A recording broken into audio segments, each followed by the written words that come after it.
Біз 1-ден 9-ға дейінгі барлық бір таңбалы сандарды оқыдық. Енді сен алдыңғы санның келесі саннан біреуі кем екенін білесің. Ал келесі санның алдыңғы саннан біреуі артық екенін білесің. Егер мына сұрақтарға дұрыс жауап берсең, сен біздің қандай цифрды оқымағанымызды білесің. Бос себетте неше алма бар? Біреуде жоқ. Демек, 0. Сандық сәуледе 0 саны бір санының алдында тұрады. Демек, кез келген саннан сол санды азайтсақ, 0 шығады.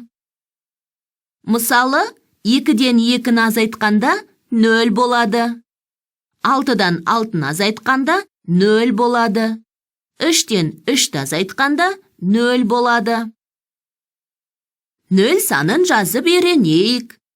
Торкөздің жоғарғы жағына сәл оңға қарай нүкте қоямыз.